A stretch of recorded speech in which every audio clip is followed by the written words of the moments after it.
Dès qu'il est venu pour accorder aux affligés de Sion, leur donner un diadème au lieu de la cendre, une huile de joie au lieu du deuil, un vêtement de louange au lieu d'un esprit abattu.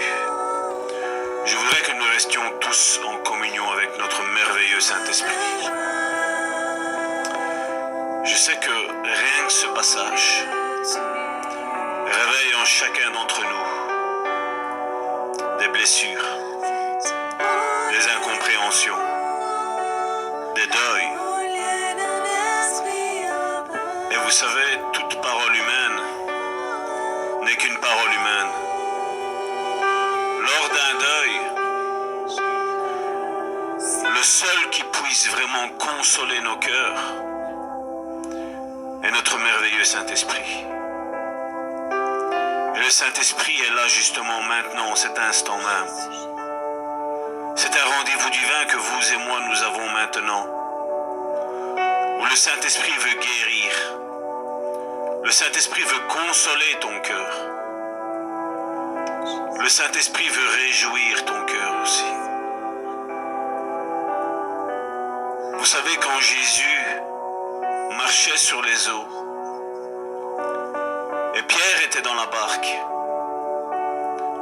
la Bible nous dit que Pierre a dit, si c'est toi,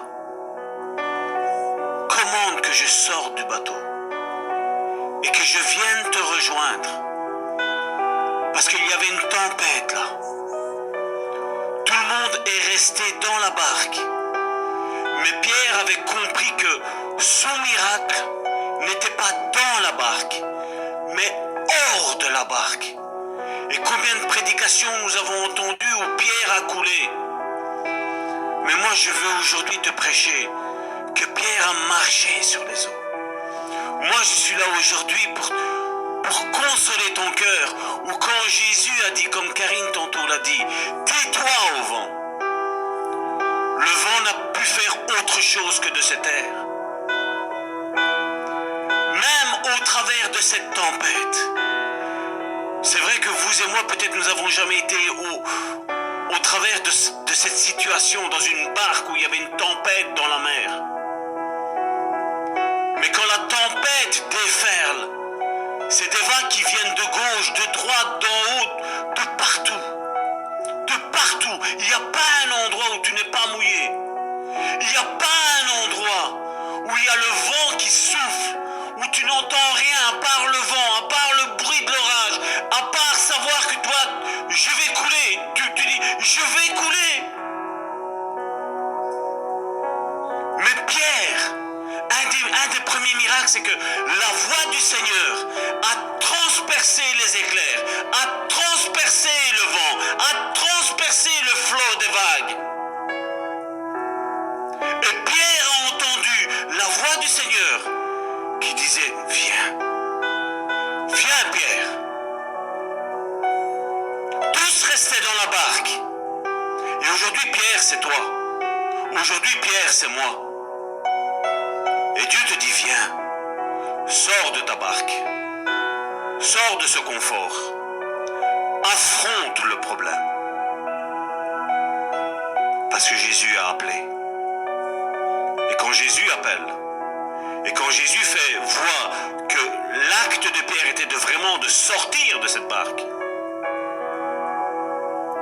Jésus a dit, vent, tais-toi.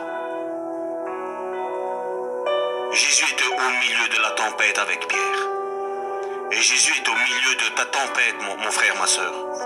Au milieu de cette tempête que tu es en train de traverser, Jésus est avec toi. Arrête d'énumérer peut-être tes nombreux péchés. Arrête. Jésus veut te montrer qu'il n'est pas fâché avec toi. Jésus est là aujourd'hui pour te dire, je vais te délivrer. Je vais dire à cette tempête, stop. Stop.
Fils Jésus, je me présente devant toi, avec la communion du Saint-Esprit, pour te remettre chacun de mes frères et de mes sœurs, Seigneur.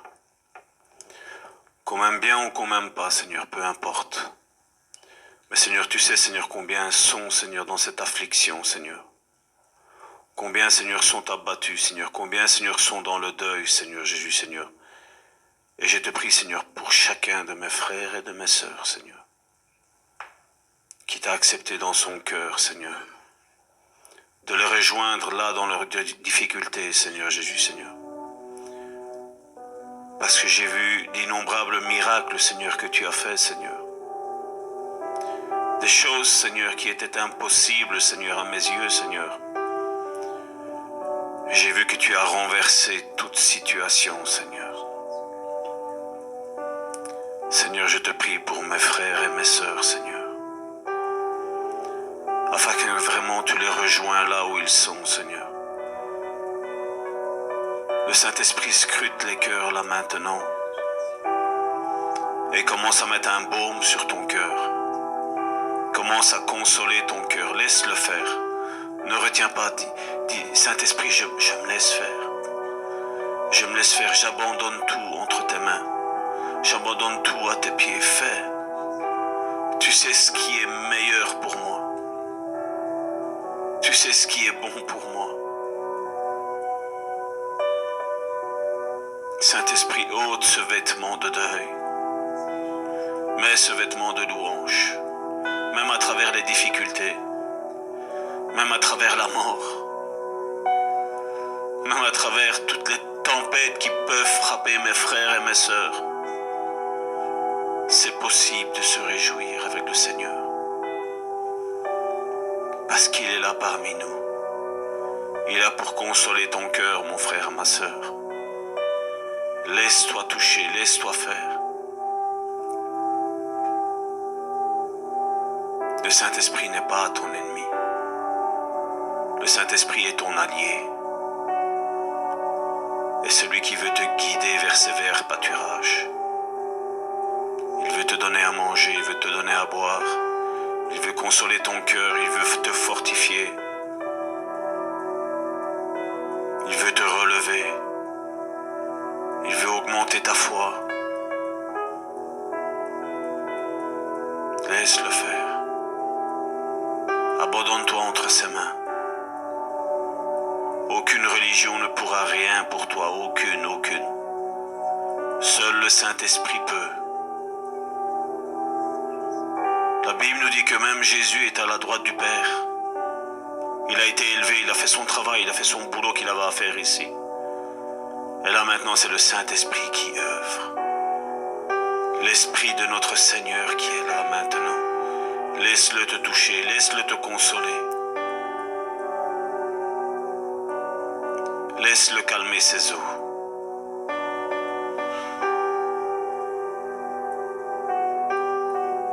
Jésus l'a appelé le Paraclétos, le consolateur.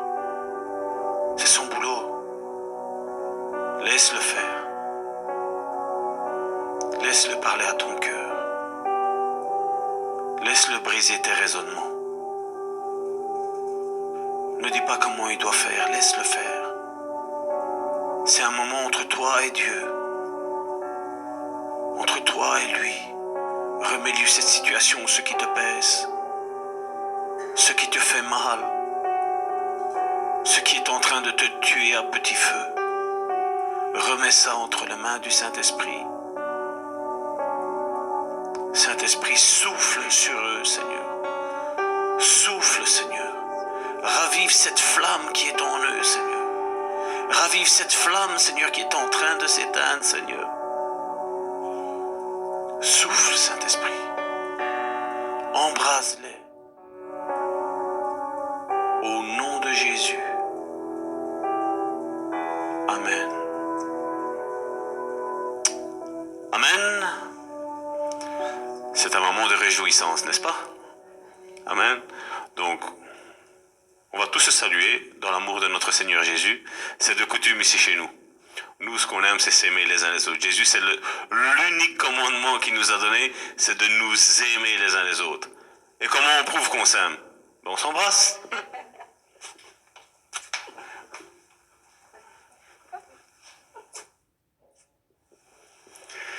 On sort de ses rangs et on se salue tous. On est tous dans la maison de notre Dieu. Moi, je vous embrasse d'ici. Soyez tous bénis, mes frères et mes sœurs qui sommes ici et qui êtes sur Internet. Bienvenue à ma sœur Carmela, bienvenue à mon frère, ma sœur Jean-Marie et Constance, ainsi que la maman et les enfants. Soyez puissamment bénis.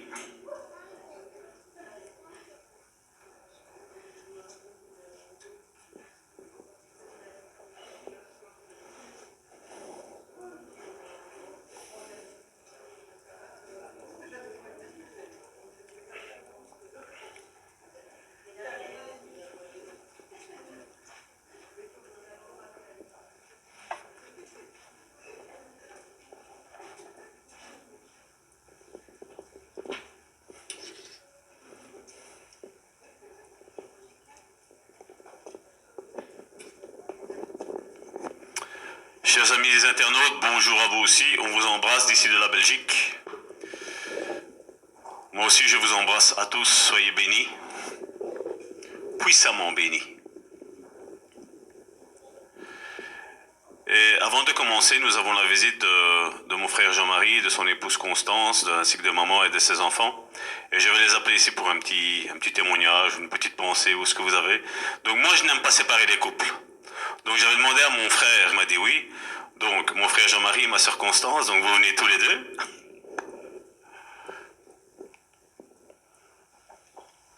Soyez les bienvenus parmi nous. Nous avons eu hier un excellent moment tous ensemble et je rends grâce à Dieu vraiment pour cela. Donc je ne sais pas qui est-ce qui va commencer, parce qu'on va entendre la voix du chef de famille, qui est, la Bible nous dit, c'est ce que Éphésiens nous dit, l'homme est la représentation de Christ dans le couple. Et la femme est la représentation de l'Église. Et c'est pour ça que Jésus a dit, gare à celui qui sépare ce que moi j'ai oint. Amen. Bonjour frères et sœurs. Merci beaucoup Pasteur Salvatore pour vraiment l'invitation et pour vraiment votre amour. Parce qu'on ne vous connaissait pas il y a à peine peut-être un mois ou 2 mois comme ça. Mais du coup, on s'est senti vraiment très très touché par votre témoignage, ce que vous vivez. Et progressivement, la relation a fait son chemin. Et donc, on est arrivé à vous connaître davantage. Et on est vraiment dans la joie de vous découvrir et de connaître ce que vous vivez. Alors, comme vous m'aviez dit, demandez si je peux apporter un petit témoignage. Je n'ai rien préparé, mais j'ai dit que c'est vrai que tant que chrétien, on a toujours quelque chose à dire de ce que le Seigneur a fait dans nos vies. Et alors, je dirais, pour ce qui me concerne, d'abord, comment je suis venu à Christ. Jusqu'à l'âge de 21 ans, j'étais un jeune catholique. J'ai étudié, j'ai fait le catéchisme, j'ai tout fait, j'étais catholique. Et je croyais que je n'avais pas de problème et que si l'enfer existe ou le ciel, c'était pas mon problème. Je ne savais pas où j'allais, où j'étais. J'étais dans la mort spirituelle. Jusqu'à l'âge de 21 ans où j'étais en juillet 87 dans une grande convention des chrétiens nés de nouveau. Mais moi, j'y étais juste pour tenir un petit stand et de vendre des boissons et du pain et des gâteaux. Par mon grand frère qui était converti. Et moi, quand je suis arrivé là-bas, je disais, ça ne me regardait pas, j'étais là pour vendre ça, ni plus ni moins. Mais jusqu'au dernier jour, il y avait un temps de concert de louange. Et là, j'aimais beaucoup comment les chrétiens et de nouveau ils chantent. Ça, j'aimais vraiment. Mais je me souviens que quelques heures ou quelques jours avant, il m'avait quand même évangélisé. Il m'avait dit, si je veux donner mon cœur à Jésus, si je veux recevoir le salut. Et moi, en tout cas, je me méfiais. Je disais que j'étais normal, que j'étais pas un fou. Et pourquoi me convertir? Mais pendant ce concert, le Saint-Esprit était là, il y avait vraiment la présence de Dieu. Je ne sais toujours pas quelle parole qui m'a touché. Ce que je sais, c'est que pendant ce temps de louange, il y avait un temps de témoignages et de prédications. Et le Saint-Esprit m'a convaincu du péché. Le Saint-Esprit a enlevé le voile qui était sur mes pensées. Et j'ai réalisé que j'étais un pécheur perdu. J'ai réalisé que j'avais vraiment besoin du pardon de Dieu. Et je savais que dans ces églises, et quand on est touché, convaincu du péché, qu'on va passer au moment que les pasteurs vont prier pour moi pour que je donne mon cœur à Jésus. Je n'attendais que ça. Et donc, quand le temps est arrivé, je suis allé à l'imposition des mains. On a prié pour moi, mais j'étais complètement transformé. Dès ce jour-là, en 87, jusqu'à aujourd'hui, je suis devenu une nouvelle créature. Alors, je veux juste terminer pour ce que le Seigneur a fait dans ma vie après la conversion. L'important, c'est d'avoir la foi. L'important, c'est de marcher avec Dieu. Et au moment où, il y a un moment quand même important pour ma belle-mère, ma femme, où notre pays était secoué par l'esprit de mort au travers du génocide. Et dans ce temps-là, il est vrai, c'est un Dieu de temps et de circonstances. C'est un Dieu vers qui nous courons quand ça ne va pas, comme ça nous a été dit dans beaucoup d'exhortations que nous avons reçues. Et là aussi, je savais que quand ça ne va pas, il faut crier à Dieu, il faut chercher sa face.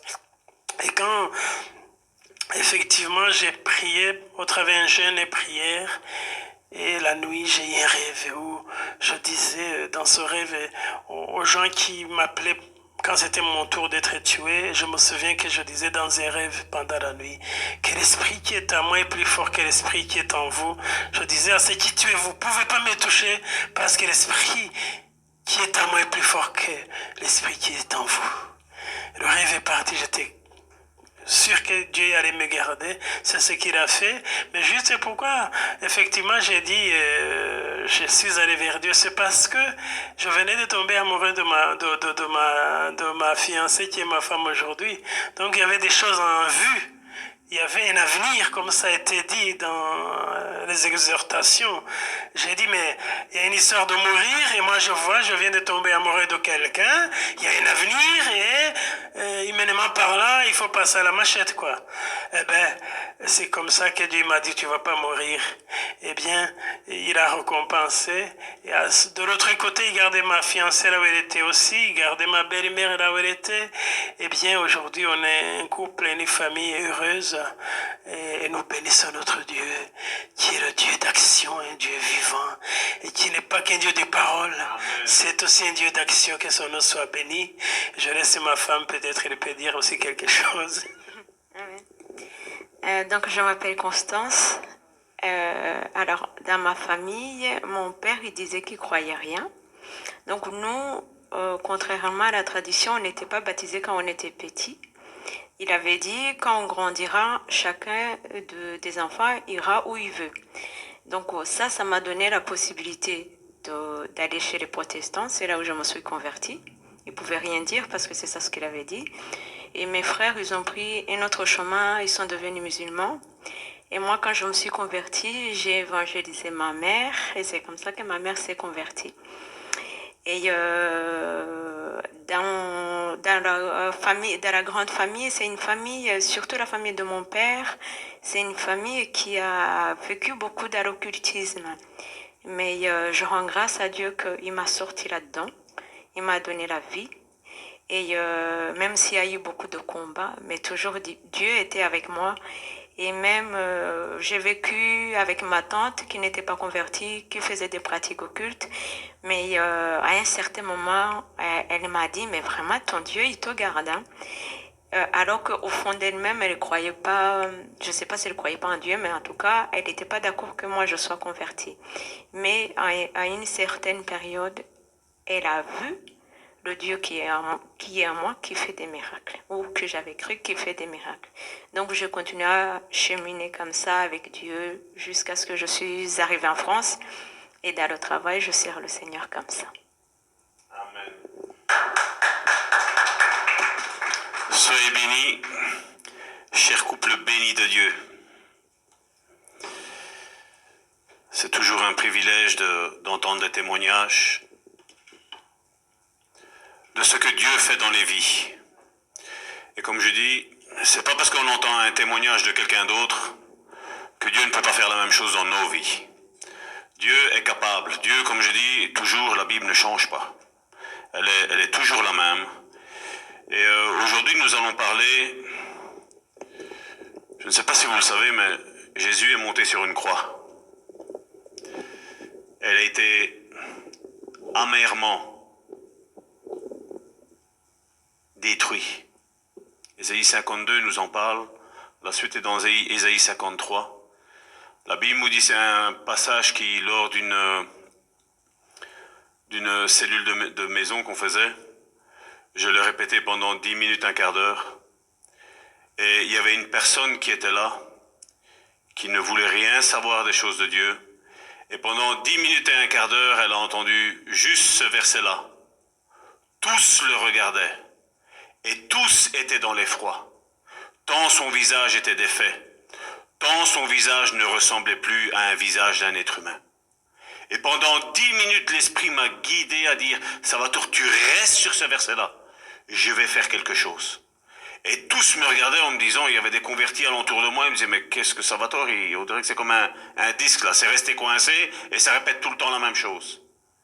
Et à un moment donné, la puissance du Saint-Esprit est descendue.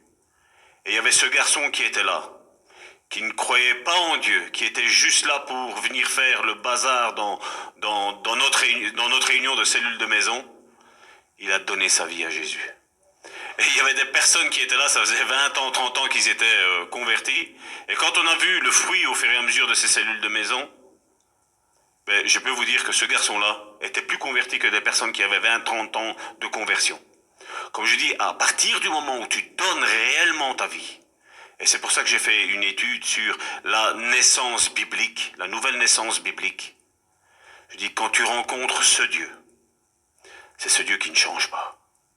Comme mon frère l'a dit, on croit en un Dieu d'action et pas que de parole. Et moi, c'est ça qui m'a toujours percuté dans les églises. C'est qu'on avait beaucoup de blabla. Beaucoup. Jésus t'aime, Jésus te sauve, Jésus délivre. Mais tu voyais beaucoup de personnes qui ne sentaient pas que Jésus les aimait. Tu voyais beaucoup de personnes qui étaient liées. Et tu les voyais qu'ils étaient malades, et généralement, ben, ça les conduisait à la mort. Ou même un jour, quand je me rappelle, j'avais prêché sur, on va lire après tantôt, sur Marc chapitre 16, du verset 16 à 18, où voici les signes qui accompagneront ceux qui auront cru. Ils imposeront les mains aux malades et le guériront. Et je me rappelle un monsieur qui est pasteur, m'a dit, moi chaque fois que je prie pour quelqu'un, il meurt. Il fait, c'est impossible ce verset-là. Moi je dis, si la Bible le dit, c'est comme ça et c'est pas autrement. La même chose quand nous chassons les démons, ils doivent partir, il n'y a rien à faire. Nous avons une autorité. D'ailleurs, comment on appelle le testament que nous sommes en train de lire, comment on l'appelle? On l'appelle le Nouveau Testament, les évangiles, n'est-ce pas? Pourquoi on l'appelle le Nouveau Testament? Parce que Jésus est venu sur cette terre, il a accompli des œuvres merveilleuses, et il nous a dit que nous allons faire la même chose que lui, et même plus, nous allons le voir tantôt. Et tu rentres dans une église, nous avons beaucoup de blabla, et il n'y a rien. Et moi, ça m'a toujours persécuté. Je dis, c'est pas possible. La Bible me dit, Jésus faisait, je suis censé représenter ce Jésus maintenant sur cette terre. Et tu es censé représenter ce Jésus sur cette terre. Nous sommes une copie conforme de Jésus. Et Paul, nous allons le prendre, d'ailleurs, nous allons d'abord prendre Acte. On l'a je n'aime pas trop, je vais vous dire sincèrement, je vais peut-être choquer quelques-uns aujourd'hui. On a appelé ce livre Les Actes des Apôtres, n'est-ce pas? Tant que vous cherchez, vous allez vers la fin. On a appelé ça les Actes des Apôtres, et tous ont pensé. La religion a pensé que cet Acte des Apôtres, malgré que nous allons le voir, ce livre n'a pas été fermé. Ce livre est une continuité. Moi j'ai dit, on aurait dû appeler ce livre des Actes des Apôtres, c'est les Actes du Saint-Esprit. Comme ça, on aurait pu dire, voilà, les Actes du Saint-Esprit. Le Saint-Esprit qui était avec les apôtres, c'est le même Saint-Esprit qui est ici, là, maintenant, avec nous. Et tout ce que nous lisons dans la parole de Dieu, les miracles, les guérisons, les résurrections des morts, mais nous voulons le voir parmi nous. Parce que c'est le message de l'évangile, c'est ça le message de l'évangile. Et Paul nous parle de ça. Et Actes, regardez qu'est-ce qu'il est mis dans Actes.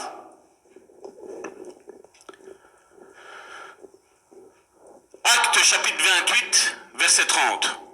Paul demeura 2 ans entiers dans une maison qu'il avait louée.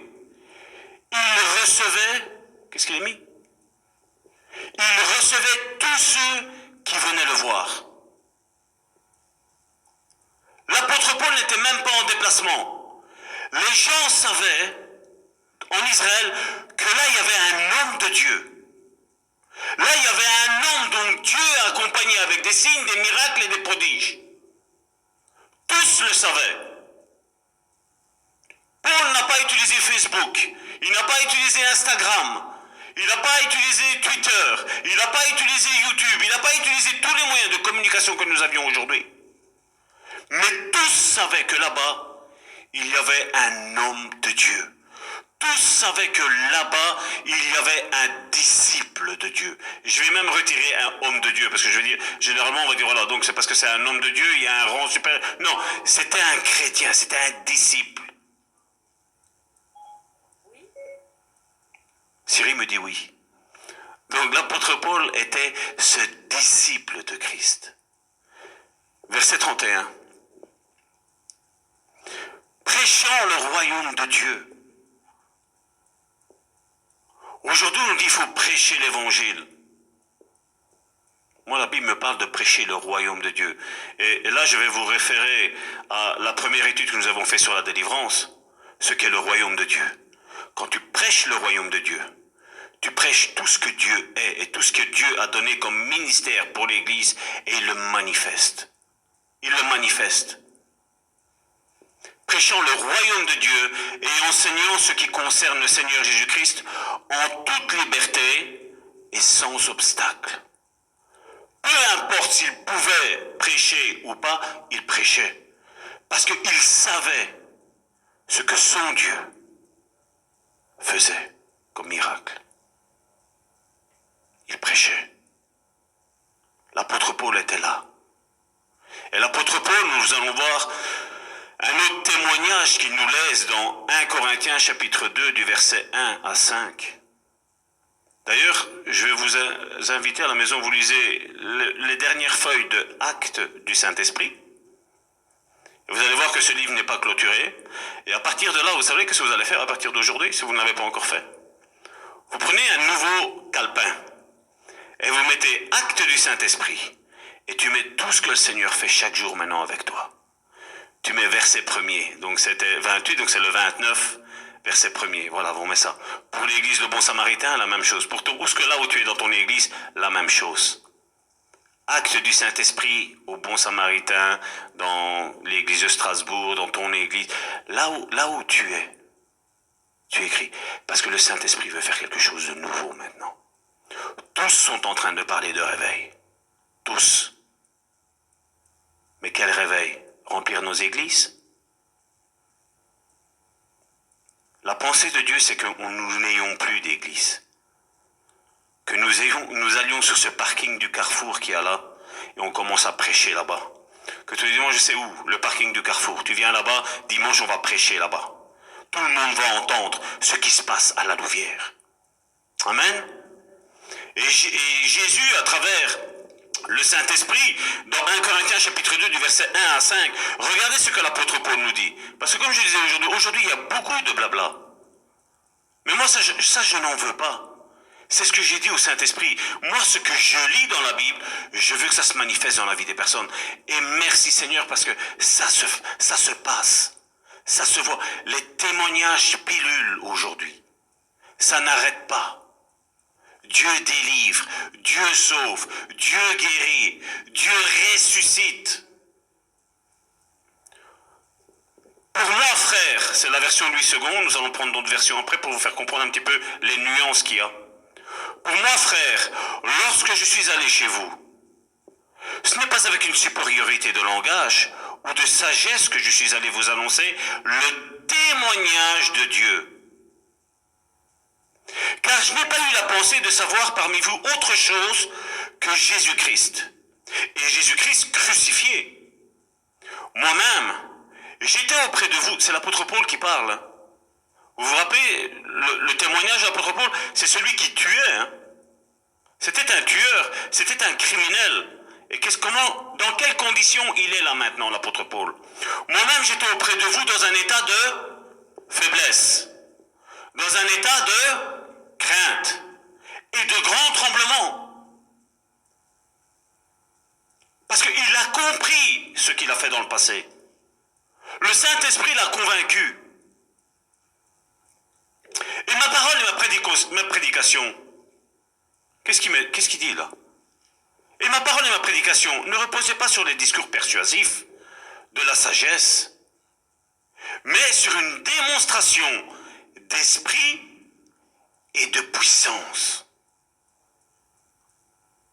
Parce que la prédication de la croix, la Bible nous le dit, c'est une folie pour ceux qui périssent. Et pour ceux qui périssent, il ne faut pas croire que ce sont que les gens du dehors qui sont en dehors des églises.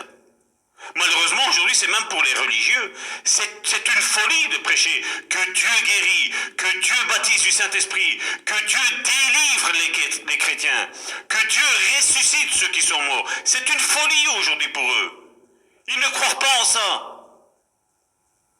Mais l'apôtre Paul, il dit, je ne suis pas venu avec une supériorité de langage, je n'ai pas essayé de vous persuader, de vous manipuler d'ailleurs. Le mot qui est utilisé en grec, c'est plus manipuler, vous manipuler à dire, voilà, viens dans l'église. Tu as un problème, le Seigneur Jésus va te guérir. Et après, les personnes, ils rentrent dans les églises, ils rentrent 30 ans et 30 ans, ils sont malades. Maintenant, c'est stop. Si tu es malade dans un point de ta santé, que ce soit charnel ou spirituel, le temps est arrivé maintenant que tu sois guéri. Que tu sortes de cette dépression, que tu sortes de ce cancer, que tu sortes de cette oppression diabolique. C'est ce que Dieu veut faire aujourd'hui. Ça, et là, le réveil sera là. Parce que les gens vont dire, ces gens-là ne sont pas en train de prêcher un Dieu mort. Un Dieu où seulement on dit, voilà, ses péchés sont pardonnés, mais qu'est-ce qu'il voit que ses péchés sont pardonnés? Vous vous rappelez Jésus quand il était dans la synagogue? Mon fils, tes péchés te sont pardonnés. Et là, les pharisiens, tout de suite, ils discouraient, mais qu'est-ce qu'il est en train de dire, lui? Il se prend pour Dieu, lui. Jésus a compris leurs pensées. Et Jésus, qu'est-ce qu'il a dit? Ce que je suis en train de vous dire là. Quoi? C'est difficile que les péchés soient pardonnés? Vous voulez quoi? Allez, étends ta main. Et à peine il a étendu la main, sa main est devenue, de qu'elle était sèche, elle est devenue normale. Il dit, quand je vous ai dit que ces péchés étaient pardonnés, vous n'en avez pas cru. Parce que c'était juste du blabla pour vous. Mais là maintenant, la démonstration de la puissance qui est là. Et toi et moi, mon frère, ma sœur, si le monde, si même les chrétiens, ou même si les églises, ou même si des autorités spirituelles t'ont dénigré en disant que tu te prends pour qui, mais que ça, si tu n'as qu'une seule réponse à faire. Si tu es un garçon, tu dis je suis un fils de Dieu. Et si tu es une sœur, tu dis je suis une fille de Dieu. Voilà pour qui je me prends. Tantôt on a chanté je sais qui je suis, je sais ce que je peux faire, je sais ce que je vaux. Le chant est entraînant, mais le réaliser. Paul n'est pas venu manipuler. Et moi, je ne suis pas là pour vous manipuler. Moi, je suis là pour vous annoncer la parole du royaume de Dieu. La parole du royaume de Dieu.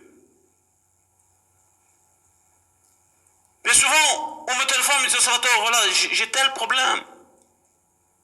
Mais qu'est-ce que je fais? Je prie pour eux, c'est normal. Ils sont dans les problèmes, je prie. Mais je dis aussi, tu as cette même autorité. Il n'y a pas un esprit de pasteur, il n'y a pas un esprit d'apôtre, il n'y a pas un esprit de prophète. Nous allons le voir. La seule chose que Dieu nous demande, c'est de donner notre cœur à Dieu. Comme notre frère Jean-Marie l'a dit tantôt, il se pensait juste. Mais le Saint-Esprit lui a quand même convaincu que quelque part, il y avait quelque chose qui n'allait pas. La même chose avec moi. Moi, quand je suis arrivé, je dis, mais je suis juste. Malgré la violence qui est en moi, mais je suis juste. Là, celui-là, il se sent fort, il veut attaquer le plus faible. Mais je vais attaquer le plus fort. J'ai défendu le plus faible. Je me sentais juste. Mais quand j'ai commencé Matthieu 1, Matthieu 2, Matthieu 3, j'ai lu avec un sourire tout ce qui était mis, mais après, à un moment donné, le sourire a commencé à dire, waouh, je n'ai pas agi comme Jésus faisait. Mais tout compte fait, j'étais une crapule comme cet homme-là que je frappais parce qu'il était orgueilleux. Moi, je l'ai traité d'orgueilleux, mais j'étais encore plus orgueilleux que lui.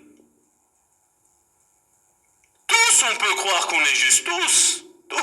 C'est facile. Non, mon frère, il a besoin de Dieu. Ma sœur aussi. Moi, non. Tous, nous avons besoin de Christ. Et je vais vous dire une chose, c'est même tous les jours. Tous les jours, nous avons besoin de Christ. Mais sur une démonstration d'esprit et de puissance, afin que votre foi soit fondée, non sur la sagesse des hommes, mais qu'est-ce qu'il est mis ici? Mais sur la puissance de Dieu. Regardez maintenant ce que la Bible, le Semeur, nous traduit ce 1 Corinthiens chapitre 2 du verset 1 à 5. La prédication de Paul à Corinthe.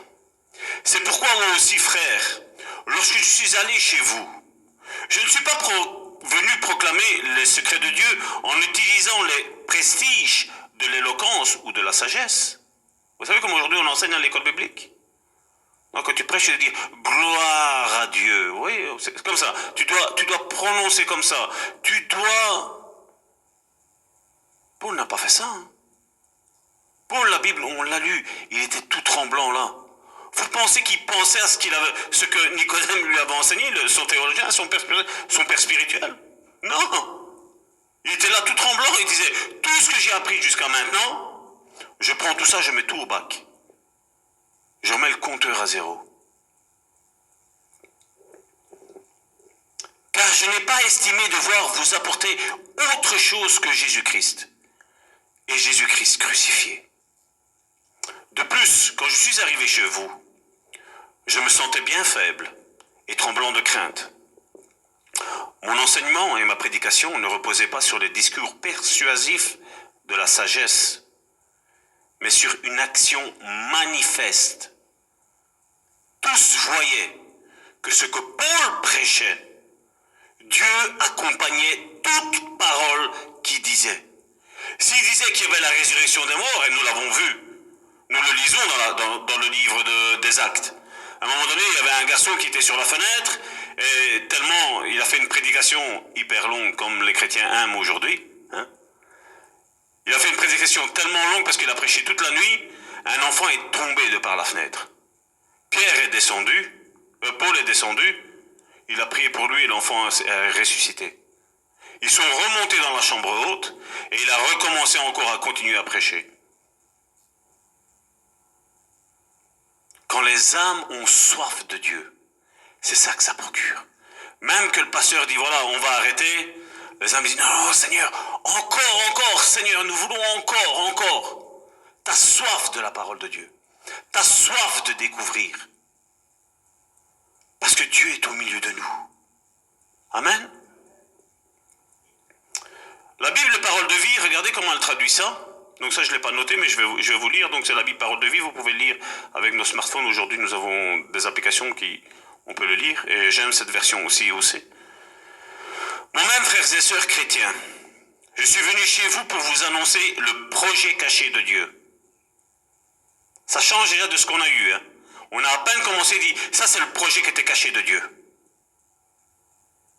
Satan, quand il a dit, voilà, je vais faire mettre Jésus à la croix, il pensait qu'il avait gagné. Il a dit, voilà, ça y est. Tu vois celui qu'on était là-bas? Parce qu'il savait bien c'était qui Jésus. Il dit, voilà, maintenant je l'ai tué, maintenant c'est moi qui va régner ici. C'est ce qu'il pensait. Mais il y avait ce projet qui était caché de Dieu, à ses yeux. Il n'a rien compris. Mais quand il a vu qu'il a ressuscité, il s'est... Pourquoi, à votre avis, le diable est devenu encore plus énervé vis-à-vis de nous? Parce que là, il n'avait que Jésus comme ennemi. Mais là maintenant, tout chrétien, je dis bien tout chrétien qui a accepté le Seigneur dans sa vie, maintenant fait ce que Jésus a fait. Elle n'a plus un ennemi. Il en a plusieurs. Et même notre sœur Ruth qui nous suit. Parce que mon frère m'a dit que notre sœur Ruth allait nous suivre. Toi aussi, ma sœur. Tu as cette capacité. Chacun d'entre nous a cette capacité. Si le monde t'a écrasé, Jésus vient t'élever. Si le monde t'a opprimé, Jésus te fait sortir de cette déprime. Jésus te dit, tu es capable. La seule chose que nous devons avoir, c'est quoi? Cette communion intime avec Dieu. Cette recherche de dire, Seigneur, je veux que tu m'aides à comprendre réellement qui je suis. Et tous, nous avons des enfants. Si vous nous commencez à voir si Dieu nous accompagne avec des signes, les miracles et les prodiges, c'est simple. Un petit rhume, prie pour le rhume. Tu vois, Dieu va agir. Et Dieu va faire grandir ta foi. Bien souvent, nous avons les orgueilleux qui veulent ressusciter directement les morts. Mais commençons par des petites choses. Commençons tout doucement. Commencez à voir que quand vous voyez un collègue de votre travail, un ami de votre école, une amie de votre école, est à l'emprise de démons, commencez à prier pour elle. Commencez à dire à voix basse, je la délivre. Je la libère. Parce que le royaume de Dieu maintenant est en moi, il est en toi. Et c'est ce que nous devons comprendre. Ces miracles n'accompagnent pas les stars évangéliques. Ces miracles accompagnent toi et moi, ceux qui sont humbles de cœur, en disant, Seigneur, moi je ne sais rien faire, mais c'est toi qui fais tout. Mon cœur souffre pour cette personne-là. Parce que je viens te dire que tu es la réponse. Tu es la réponse au problème de ton frère, de ta sœur, mais aussi de ton collègue qui ne connaît pas Dieu, de ton voisin qui ne connaît pas Dieu, de ton ennemi aujourd'hui qui ne connaît pas Dieu. Tu es la réponse pour lui. Tu es la réponse pour lui. Dieu t'a créé pour lui, pour que tu l'aides. Est-ce que Dieu n'est pas bon? Est-ce que Dieu n'est pas bon? Qu'il est merveilleux notre Seigneur, n'est-ce pas? Nous ne sommes rien, toi et moi nous ne sommes rien. Nous sommes ce zéro. Mais lui le 1 devant le 0, lui. C'est par lui que nous faisons tout ça. En effet, au milieu de vous, je n'ai pas voulu savoir que Jésus-Christ est Jésus-Christ cloué sur une croix. Ma parole et mon enseignement n'avaient rien à voir avec les discours convaincants de la sagesse humaine. Mais c'est la puissance de l'Esprit Saint qui apparaissait clairement dans ce que je disais. Qu'est-ce que Paul faisait? Il prêchait que Jésus guérissait. Qui est malade? Toi, sois guéri. Et ça se passait. Parce qu'il n'était pas en train de prêcher, c'est ça la différence avec ce qu'il y a aujourd'hui. Paul n'était pas en train de prêcher au nom de son église. Paul n'était pas en train de prêcher au nom de son nom à lui. Paul était en train d'élever le nom de Jésus. Paul était en train d'élever le Saint-Esprit qui était parmi lui. Et il disait, moi je ne fais rien, mais lui fait. Et automatiquement, quand tu mets le Saint-Esprit au milieu de nos discours, de nos problèmes que nous avons au sein des églises, au sein avec nos frères et nos sœurs, le Saint-Esprit agit. Parce que c'est lui, et la Bible nous dit, c'est lui qui rendra témoignage de moi. Et nous, là maintenant, nous avons notre bouche pour parler, pour annoncer le royaume de Dieu. La religion annonce toutes sortes de choses. Mais nous sommes ici pour annoncer le royaume de Dieu. Dieu est parmi nous. Dieu a vu ta souffrance. Dieu a vu ce qui te pèse. Et Dieu veut te libérer aujourd'hui. Pas demain. Aujourd'hui, il veut te délivrer. Parce que j'invite le Saint-Esprit à visiter chacun de nos cœurs, y compris le mien, à sonder nos cœurs et à changer nos vies. Oui, Dieu est là pour ça. Ainsi, votre foi ne peut pas s'appuyer sur la sagesse humaine, mais sur la puissance de Dieu. Amen. C'est ça qui va faire que les personnes vont venir à Dieu.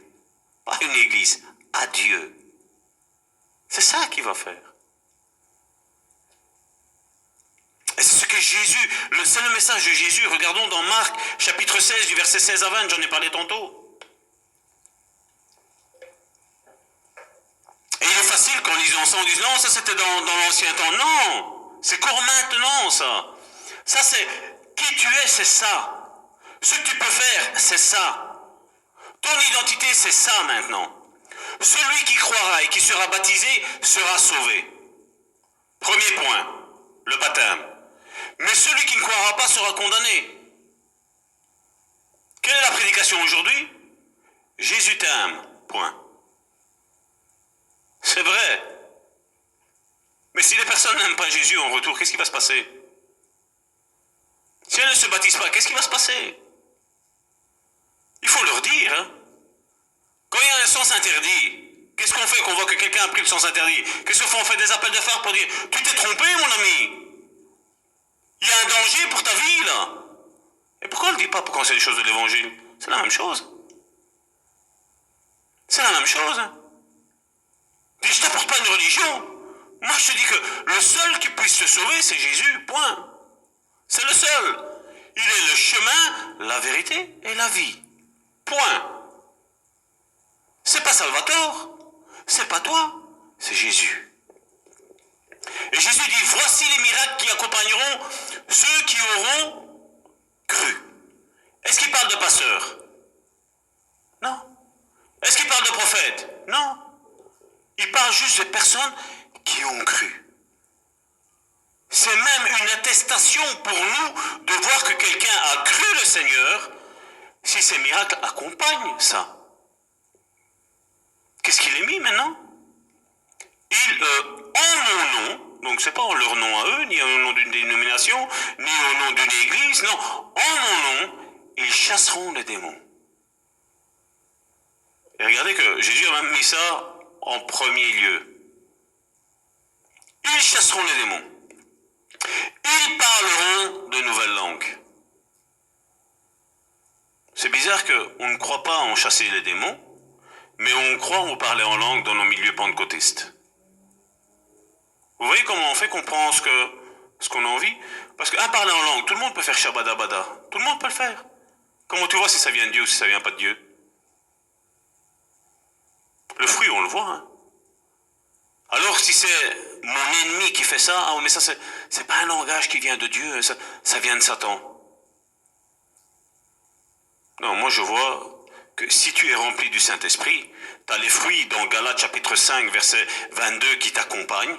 La paix, l'autocontrôle, la joie, l'amour, la bienveillance, l'autocontrôle. Ça t'accompagne. Et automatiquement, tu ne peux pas avoir ce fruit de l'esprit-là et parler de la part de l'ennemi, c'est impossible. Mais si tu as ça, ben ton parler en langue, c'est simple. Il vient de Dieu. Ça, c'est une attestation. Ils parleront de nouvelles langues, ils saisiront des serpents. S'ils boivent quelques breuvages mortels, il ne leur fera point mal. Ils imposeront les mains aux malades et les malades seront guéris.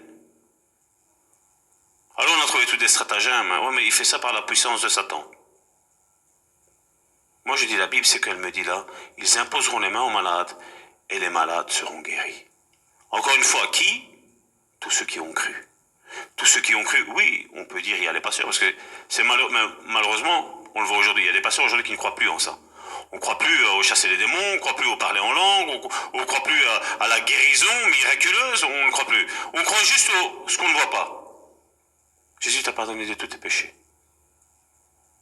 Mais Jésus me dit, là, à ça, tu reconnais que lui, il a réellement cru en moi. Quand ça l'accompagne, j'atteste qu'il a cru en moi.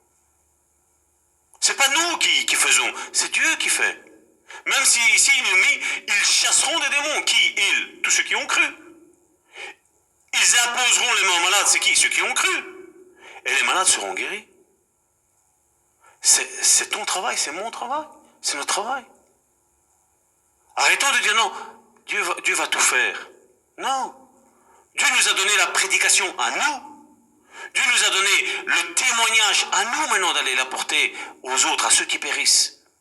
Ceux qui périssent dehors, mais ceux aussi qui sont enfermés dans des synagogues. Même à eux. C'est à nous qu'il a donné ça.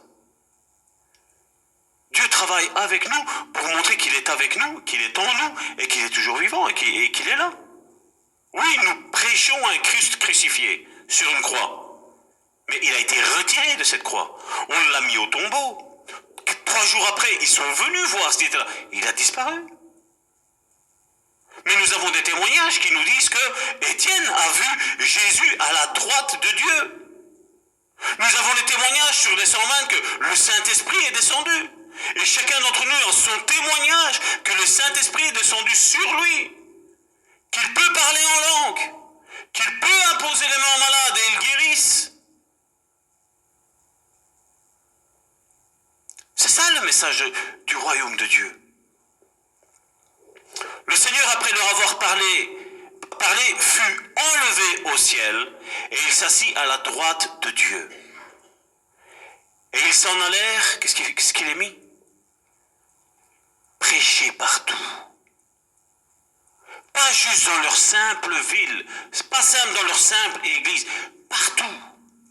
Comme je vous l'ai dit tantôt. Gloire à Dieu que toute la salle soit remplie, que nous ayons à prêcher là-bas, nous ayons des difficultés à trouver un local. Gloire à Dieu pour ce jour-là. Gloire à Dieu. Et qu'est-ce qu'il est mis juste après? C'est pas moi qui le dis, hein. Et ils s'en allèrent prêcher partout. Le Seigneur travaillait avec eux. Le Seigneur travaillait avec eux. Combien ont envie de travailler avec le Seigneur?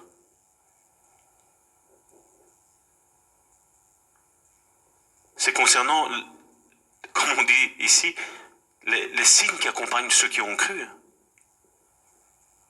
Gloire à Dieu pour la louange, gloire à Dieu pour la prédication, gloire à Dieu pour l'Église, gloire à Dieu pour tout ça.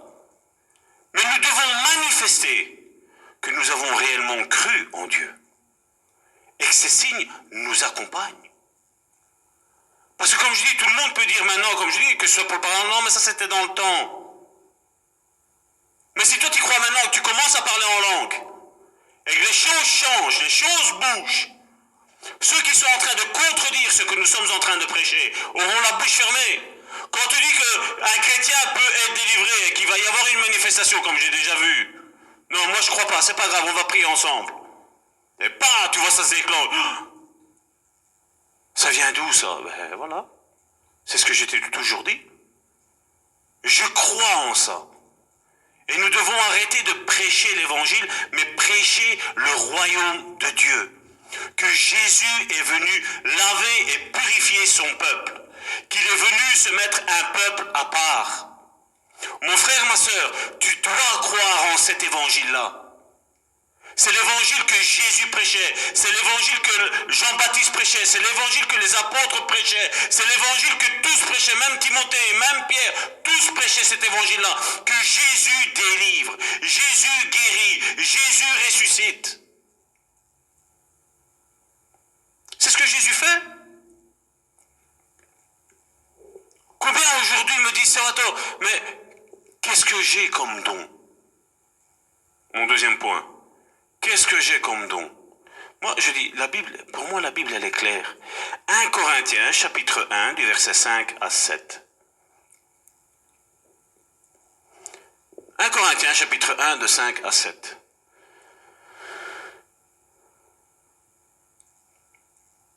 Car en lui, donc en Jésus, vous avez été comblés de toutes les richesses qui concernent la parole et la connaissance.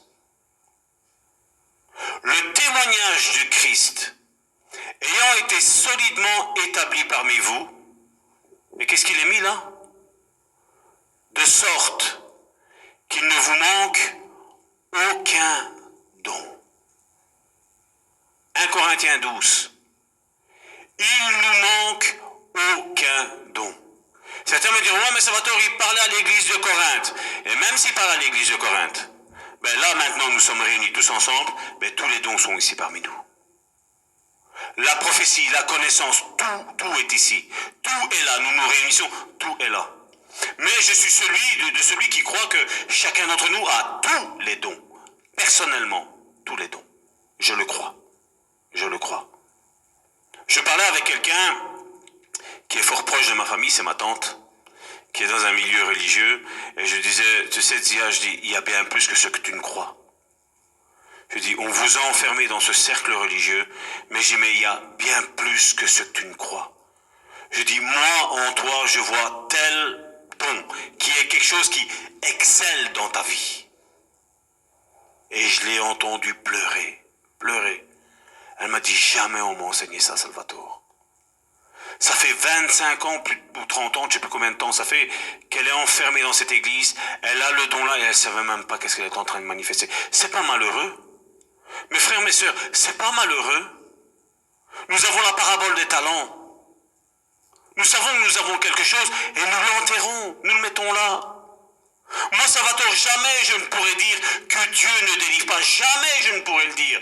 Jamais je ne pourrais dire que Dieu, Jésus, le Saint-Esprit guérit les personnes. Jamais je ne pourrais dire qu'il ne le fait pas. Jamais. Parce que j'ai vu des guérisons en masse.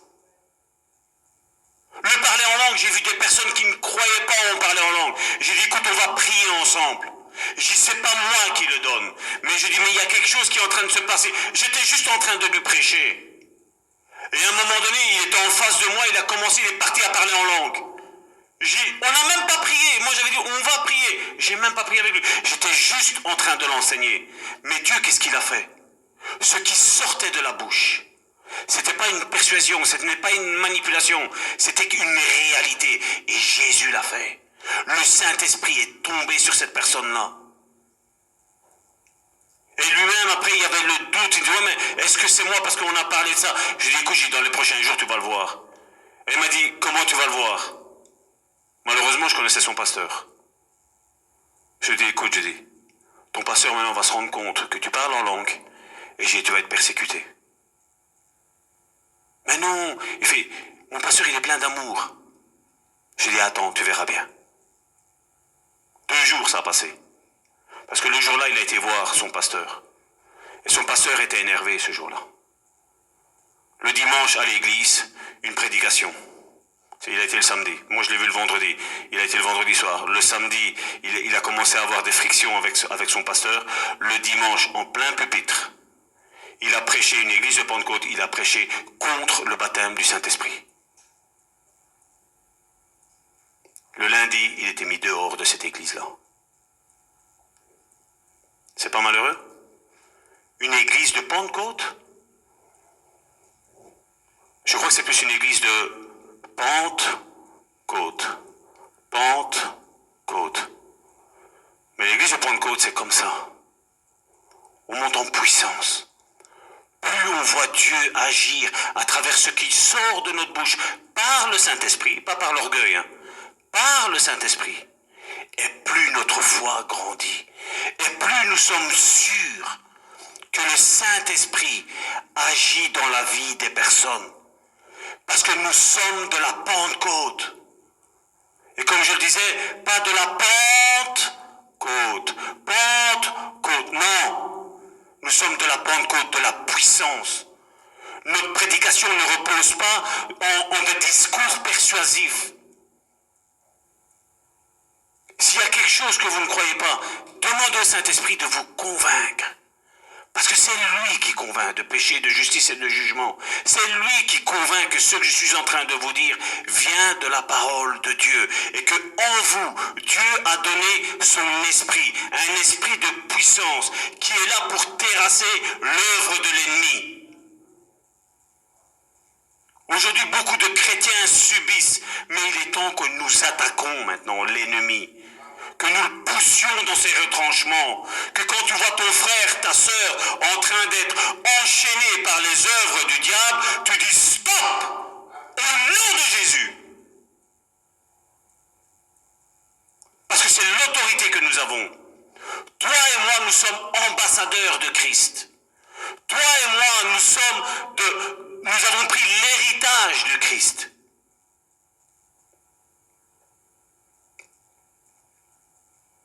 Qu'est-ce que Jésus a dit? Ce n'est pas un message révolutionnaire que je suis en train de vous donner.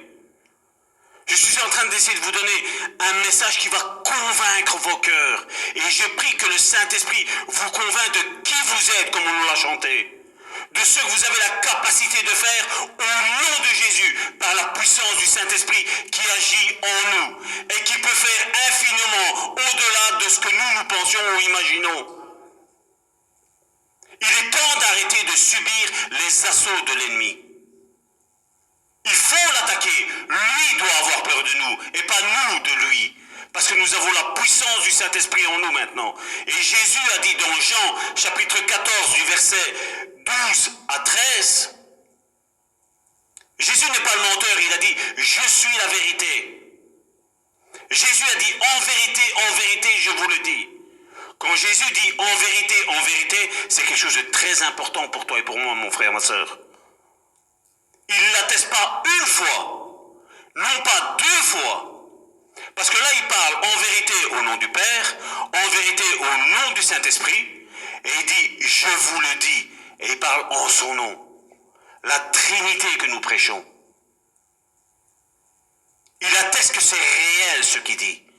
Il atteste que le Père, le Saint-Esprit et lui sont d'accord avec cet évangile-là, l'évangile du royaume de Dieu. Et il dit, en vérité, je vous le dis, celui qui croit en moi fera aussi les œuvres que je fais. Et il en fera, qu'est-ce qu'il est mis? De plus grandes. Mon frère, ma soeur, il est temps que toi et moi, on se pose, je me mets aussi moi dedans, tu sais, qu'est-ce que j'ai fait de plus grand que Jésus? Il y a un évangile qui est clôturé en disant, voilà, Jésus a fait d'innombrables choses. Il fait, on n'a pas pu tout écrire, il fait, parce que sinon tous les livres de la terre, ça ne suffirait pas pour dire ce que Jésus a fait. Lui, et nous, on est censé faire des choses plus grandes. Mon frère, ma soeur, la question que tu dois te poser aujourd'hui, à travers le Saint-Esprit, est, qu'est-ce que j'ai fait de plus grand que Jésus? C'est pas de l'orgueil. C'est une mise au point de ta foi que tu dois faire aujourd'hui. De dire, voici le royaume de Dieu. C'est pas de l'orgueil de dire, je suis la réponse aux problèmes de mon frère et de ma sœur. Peu importe ce que les gens disent sur toi, peu importe ce que les gens t'ont fait, c'est pas grave ça. Toi et moi, nous sommes appelés à aimer notre prochain. Paul le dit, tout passera, tout. Mais l'amour, il passera jamais. Et c'est la chose la plus importante.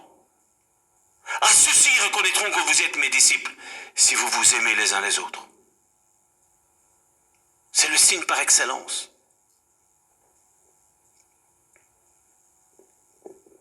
Matthieu chapitre 7 du verset 21 à 29. Je vais bientôt clôturer. Matthieu chapitre 7 du verset 21 à 29. Ceux qui me disent Seigneur, Seigneur n'entreront pas tous dans le royaume des cieux. Mais celui-là qui fait la volonté de mon Père qui est dans les cieux. Aujourd'hui, vous avez compris quelle était la volonté de ton Père? C'est quoi? Chasser les démons. Imposer les mains aux malades. Même si tu bois un breuvage métal, ça ne te fera aucun mal. Parler en langue. Ça, c'est la volonté de Dieu pour ta vie. Et c'est quelque chose que tu dois rechercher. Nous sommes de la Pentecôte. Nous sommes de la Pentecôte, les pentecôtistes. Ceux qui, quand il y a eu des guerres, ils étaient là en train d'être au front pour après faire remonter la population. Les églises de Pentecôte donnaient à manger. L'église de Pentecôte prêchait le royaume de Dieu. Quand il y avait un malade, ils n'avaient pas peur de se déplacer, de faire 1000 kilomètres pour aller prêcher là-bas. On l'a vu quand l'autre fois j'ai parlé de John Wesley. Plus de 13 fois le tour du monde, il a fait à cheval. À cheval. Et nous avons des voitures et qu'est-ce que nous faisons? Wesley était convaincu. Parce que lui, il a dit, une prédication sans que des démons soient chassés, je n'y crois pas. Parce que sa prédication ne reposait pas comme l'apôtre Paul sur des discours persuasifs. Oui, mon frère, tu vas aller au-delà des nations, tu vas aller jusque là-bas, Dieu va faire ton nom grand, Dieu va faire ci, Dieu va faire là. Et après, combien sont morts aujourd'hui? Sans avoir vu la réalisation de ce qu'il y avait là. Maintenant, est-ce que c'était une fausse prophétie? Je ne le sais pas. Mais ce que je sais aussi, c'est que des fois, il y a certains chrétiens qui vont te dérouter de la mission dans laquelle tu es appelé. Et ça, tu dois faire attention. Combien de prophéties ont été dites qui ont contredit ce que Dieu t'a dit? Combien aujourd'hui ont un poste de pasteur et ils sont évangélistes? Combien ont un poste de pasteur et ce sont des docteurs? Éphésiens nous parle, nous avons ces 5 ministères qui sont là, qui sont donnés pour le perfectionnement des saints. Oui, c'est possible de devenir parfait. Oui, c'est possible. Parce que plus tu vas entendre la prédication du royaume de Dieu, plus ton intérieur va être nettoyé. Et plus Dieu va s'utiliser de toi. Quelqu'un qui n'a pas eu de délivrance et qui a un don de prophétie, la prophétie, elle est salie. Il faut nettoyer ce canal de la prophétie. C'est à travers la délivrance, Dieu nettoie, il purifie. C'est le Jean chapitre 15, si mes souvenirs sont bons, il en parle. Mon père est le vigneron. Il taille, afin que vous portiez du fruit. Et l'année d'après, il revient et il taille encore. Et il coupe. Les choses qui sont inutiles, qui sont futiles pour notre vie, Dieu les retire. Et Dieu te met des chrétiens qui sont là à côté de toi pour, allez, mon frère, ma soeur, ça va pas, allez, on y va, au combat, allez. C'est ça qu'on a besoin. On a besoin de frères et de sœurs qui nous tirent vers le haut. Je sais qu'aujourd'hui, pour les jeunes, c'est difficile de suivre Christ. Quand on voit un petit peu tout ce qu'il y a, tout ce qui attire aussi. Mais ce n'est pas en faisant comme eux qu'on va les attirer, hein. Mais c'est en montrant qu'on est différent. Quand ton collègue, quand ton ami, quand un élève qui est dans ta classe passe par des moments difficiles, et toi tu es là, rien que lui montrer de l'amour, la personne dit, mais t'es différent toi? Oui, je suis différent. J'aime Dieu et Dieu m'a dit que je dois t'aimer. Même s'il a parlé mal de toi auparavant, c'est pas grave. Toi aime. Nous sommes appelés à aimer et pas à avoir de la haine. Nous sommes appelés à aimer et pas à avoir d'amertume. C'est possible avec Christ. Parce que le Saint-Esprit, c'est l'amour. On l'a vu tantôt. C'est Galates 5, chapitre 22, il le dit. L'amour, le premier fruit de l'Esprit. L'amour. C'est normal que les gens nous haïssent. C'est normal que les gens parlent mal de nous. Jésus nous a avertis. Lisez ce que Jésus a dit, Matthieu 5 ou Matthieu 7. Il le dit. Heureux serez-vous quand les gens diront toutes sortes de mauvaises choses sur vous. Soyez heureux, soyez dans l'allégresse. Le plus important, c'est pas ce que les autres disent, qui tu es. Karine, tantôt on a parlé. Le plus important, c'est ce que Dieu pense de toi, mon frère, ma soeur. Les autres ne savent pas ce que tu as vécu. Les autres ne comprennent pas ta situation. À un moment précis. Ce qui compte, c'est que Dieu est avec toi. Ce qui compte, c'est que Dieu manifeste sa présence dans ta vie. Pour les autres. Et Dieu viendra t'aider. Dieu te rejoindra dans tes problèmes. Plusieurs me diront ce jour-là, Seigneur, regardez ici, n'avons-nous pas prophétisé par ton nom? N'avons-nous pas chassé des démons par ton nom? Et n'avons-nous pas fait beaucoup de miracles par ton nom? Jésus parle de personnes qui ont fait ce que Jésus a commandé de faire, n'est-ce pas? Ce sont des personnes qui savaient qu'il fallait prophétiser, qu'il fallait chasser des démons, qu'il fallait parler en langue, qu'il fallait ressusciter des morts. Ils le savaient. Alors aujourd'hui, beaucoup disent, vous voyez, eux ils ont fait ça, et quand même, de toute façon, ils se retrouvent en enfer. Et ceux qui ne le font pas, ils vont se retrouver où? Encore plus bas que l'enfer. Le problème de Jésus, ce n'est pas de fait de prophétiser, de chasser des démons. C'est pas ça le problème pour Jésus. Le problème de Jésus, c'est juste après. Qu'est-ce qu'il a dit? Alors je leur dirai ouvertement, je ne vous ai jamais connu. Retirez-vous de moi. Là, le problème pour Dieu. Vous qui commettez l'iniquité. Donc l'iniquité, il y a une différence entre le péché et l'iniquité. L'iniquité, c'est le péché qui est tout le temps résiduel dans notre vie. Ça cause problème à Dieu. Ça, c'est ce il va faire mener des chrétiens, même des disciples, même des ministres de Dieu, en enfer. Et c'est pour ça que nous avons besoin des uns et des autres. Comme je dis, il ne faut pas commencer à dévoiler sa vie à n'importe qui, parce qu'aujourd'hui, il y en a beaucoup qui sont des loups. Mais quand tu sais que telle personne, ce frère-là, cette sœur-là, tu peux lui dire quoi que ce soit, il sera muet comme une tombe. Mais au contraire, il va même prier avec toi. Il va jeûner avec toi. Il va avoir la compassion avec toi de ton souci. Quand celui-là, dévoile-toi. Parce qu'à partir du moment où tu te dévoiles comme ça à quelqu'un de confiance, et je tiens à préciser ce mot-là, à quelqu'un de confiance, Dieu va agir dans cette iniquité. Dieu va l'ôter. Et ça, nous le voyons que c'est un problème pour ceux qui vont se retrouver en enfer. Et puis nous avons, parce que bien entendu, nous disons, hein, vous savez, comme il est mis juste après, je regarde ici. Alors je leur dis ouvertement, je ne vous ai jamais connu, retirez-vous des mots, vous qui commettez l'iniquité. C'est pourquoi quiconque entend ces paroles que je dis et les met en pratique, sera semblable à un homme prudent qui a bâti sa maison sur le roc. C'est sur cette prédication-là que toi et moi, nous avons l'autorité. Nous sommes la réponse à la prière de ceux qui sont en train de dire « Seigneur, envoie-moi quelqu'un pour m'aider parce que j'en peux plus. » Tu es la réponse à ce frère et à cette sœur qui a besoin d'aide. Un frère et une sœur est en train de prier et Dieu te mandate aujourd'hui d'aller et aller la délivrer, aller la guérir, aller la ressusciter peut-être même. Que ce soit spirituellement mais que même charnellement.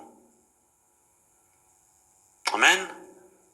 Là, on peut dire que notre maison est construite sur le roc.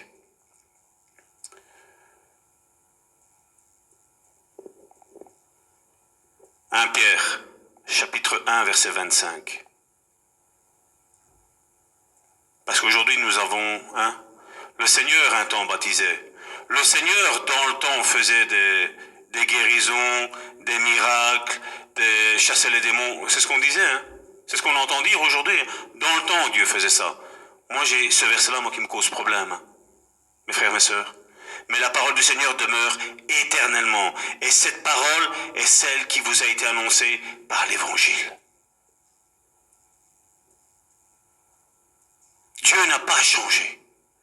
Et si quelqu'un se rend compte qu'il a été bluffé, qu'il a été leurré par l'ennemi, ben il est cortant. Si il y a quelqu'un qui est mort et si tout le monde est en vie, ceux qui sont en vie lèvent la main. Donc cette parole-là, mon frère, ma sœur, est pour toi qui es en vie. Ça va t'accompagner, j'en suis sûr et certain. Le Seigneur ne ment pas. Il n'est pas un menteur. Il n'y a pas, comme je le dis, il n'y a pas de ministère de délivrance. Il n'y a pas un ministère plus haut, un ministère plus bas. Non. Qu'il te soit fait selon ta foi, mon frère, ma sœur. Jésus encore aujourd'hui est là. Le Saint-Esprit est là. Et voici ce que Jésus nous a dit. Parce que bien notre sœur a parlé tantôt qu'elle avait sa famille qui baignait dans l'occultisme. Et généralement, aujourd'hui, nous avons les chrétiens qui disent qu'ils sont revêtus de puissance et tout ça. T'es dans l'occultisme? Oh non, je ne peux pas prier pour toi, mon frère, ma sœur. Parce qu'ils ont peur. Parce qu'ils ont peur. Mais c'est pas nous qui faisons quoi que ce soit. On n'a pas compris. C'est le Saint-Esprit qui fait tout. C'est lui. Et le Saint-Esprit n'a pas peur de l'occultisme. Il n'a pas peur des voyants. Il n'a peur de personne, le Saint-Esprit. Le Saint-Esprit nous a été donné afin que la vie des frères et de nos sœurs soit changée. Et même des païens. Même des païens. J'ai vu des païens pleurer, j'ai vu des musulmans pleurer, j'ai vu des témoins de Jéhovah pleurer, je les ai vus, rien que le message du royaume de Dieu. Luc chapitre 10, versets 17 à 19. Les 70 revinrent avec joie, disant, Seigneur, les démons même nous sont soumis en ton nom. Jésus leur dit, je voyais Satan tomber du ciel comme un éclair. Voici, je vous ai donné. Vous savez, la Bible nous dit que Jésus, quand il ouvre une porte, il n'y a personne qui peut la fermer. Et quand il ferme une porte, il n'y a personne qui peut l'ouvrir. Et là, il a dit, je vous ai donné le pouvoir de marcher sur les scorpions, et sur les serpents et sur les scorpions, et sur toute la puissance de l'ennemi. Et qu'est-ce qu'il a mis après? Et rien ne pourra vous nuire. Tu n'as pas à craindre ça. La seule personne que tu dois craindre, tu sais c'est qui? Loin d'eux. D'abord Dieu. Mais après l'autre personne qu'il faut craindre, c'est soi-même. Parce que notre chair va se rebeller à dire non. Mais Salvatore, tu es orgueilleux. Salvatore, fais pas ça. Jésus veut libérer, Jésus veut guérir, Jésus veut ressusciter, Jésus veut s'utiliser de toi et de moi, mon frère, ma soeur. Nous devons prêcher le royaume de Dieu. C'est ce à quoi nous sommes appelés, mon frère, ma soeur. Même si tes copains ne croient pas en Dieu, c'est pas grave. Dieu va permettre qu'il va y avoir une situation où tu vas devoir prier pour eux et Dieu va les libérer. Et Dieu va leur faire voir qu'il est vivant, qu'il n'est pas mort. Jésus est vivant. Il est vivant. Jésus est vivant. Jésus est vivant. Et le seul nom que nous devons élever, c'est Jésus. C'est ce nom qui nous a été donné, qui est au-dessus de tout nom. Et quand il dit au-dessus de tout nom, c'est au-dessus de la dépression, au-dessus de l'occultisme, au-dessus de la maladie, au-dessus du cancer, au-dessus de la médisance, au-dessus des mauvais témoignages. C'est le nom qui nous a été donné au-dessus de tout nom. Et c'est non négociable. Il a tout accompli. Mais maintenant, toi, tu dois accomplir cette mission-là. Et aujourd'hui, c'est un appel que Dieu fait. Dans le royaume de Dieu, il n'y a pas de chômeurs, il n'y a pas de mutuelle, il n'y a pas de pensionnés, il n'y a pas tout ça. Dans le royaume de Dieu, il y a des frères et des sœurs qui sont actifs. Que tu sois âgé, que tu sois jeune, Dieu te veut actif. Parce que Dieu a déposé des talents dans ta vie et Dieu va te demander compte quand tout va se passer, que ce soit à travers la mort ou que ce soit quand Jésus vient rechercher son église. Jésus va dire, mon fils, ma fille, qu'as-tu fait du mandat que je t'ai donné? Combien de démons as-tu chassé? Et tu ne pourras pas lui dire, mon pasteur était contre ça, ou je n'avais jamais compris ça. On ne pourra pas le dire. On ne pourra pas. Parce que le Saint-Esprit nous révèle et atteste que ces choses sont véritables. Et je suis un témoignage pour vous dire qu'on voit d'innombrables témoignages de délivrance qu'il y a eu, de guérison qu'il y a eu. Je suis un témoin pour vous, mes frères, ma soeur, qui me voyaient, qui me sentaient, qui me touchaient, avec qui on va parler, avec qui on va manger après un bon petit morceau ensemble. Je suis un témoin vivant de ça. Ce n'est pas moi qui le fais, c'est le Saint-Esprit qui le fait. C'est à lui que revient toute la gloire. Jésus, comme je l'ai dit aujourd'hui, il est à la droite du Père et il intercède pour toi et pour moi. Et Jésus est en train d'intercéder, en train de dire, waouh, j'espère que le peuple de Dieu va comprendre ce message et que maintenant il va retrousser ses manches et qu'il va aider son frère et sa sœur qui est dans les problèmes. Et même son ennemi. Même son ennemi. Amen. La lumière ne recule pas devant les ténèbres. C'est les ténèbres qui reculent devant la lumière. Amen. Bon, nous allons nous lever, hein. Aujourd'hui, nous avons notre pasteur Amissi qui est parmi nous. Donc, il est africain. Nous avons nos frères et nos sœurs qui sont venus de Strasbourg pour nous, qui sont africains. Et eux veulent voir un peuple chaud. C'est pour ça que quand on me dit, Salvatore, pourquoi tu es tout le temps avec les Africains? Parce que eux, ils sont chauds, eux, ils ont compris. Ils ont tout compris. C'est nous, les Européens, qui n'avons rien compris. Rien. Et moi, je dis, I love Africa. Mon cœur est africain. Mon sang est africain aussi. Amen. Alléluia. Père éternel, je te remercie, Seigneur, encore pour ces instants, Seigneur Jésus, Seigneur. Seigneur, je te dis merci, Seigneur, du message, Seigneur, qu'aujourd'hui, Seigneur, tu nous as apporté, Seigneur Jésus, Seigneur. Ce message, Seigneur, du royaume de Dieu, Seigneur Jésus, Seigneur.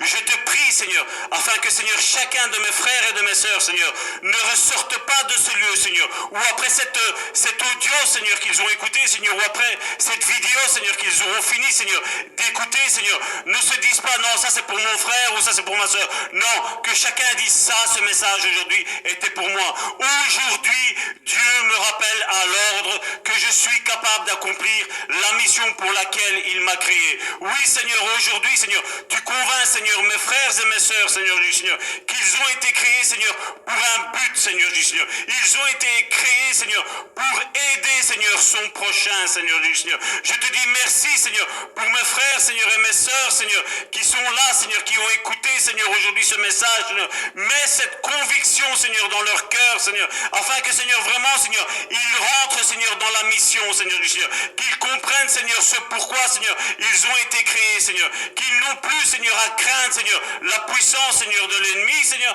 parce que nous, Seigneur, nous avons une puissance infinie, Seigneur, à travers la puissance, Seigneur, du Saint-Esprit, Seigneur, qui réside, Seigneur, dans nos frères et de nos sœurs, Seigneur. Je te dis merci, Seigneur, pour mes frères et mes sœurs, Seigneur. Merci, Seigneur, pour ce culte, Seigneur, que tu as conduit, Seigneur, du début, Seigneur, jusqu'à la fin, Seigneur. Mais, Seigneur, je serai, Seigneur, heureux, Seigneur, et changé et encore transformé, Seigneur, si, Seigneur, dans les jours à venir, Seigneur, ils me téléphoneront en me disant, waouh, mon frère, merci parce que j'ai prié pour un tel et les démons sont partis. J'ai prié pour un mort et il a ressuscité, il est sorti du tombeau. J'ai prié pour un paralytique et il s'est mis à marcher. J'ai prié pour un aveugle et il a recouru à la vue, Seigneur. Oui, Seigneur, tu vis en chacun de nous, Seigneur, et tu n'es pas limité, Seigneur, par les temps et les circonstances, Seigneur. Tu n'es pas limité, Seigneur, par le cancer. Tu n'es pas limité, Seigneur, par la maladie, Seigneur. Mais tu as mis, Seigneur, quelque chose en nous, Seigneur, qui est plus puissant, Seigneur, que toutes ces maladies,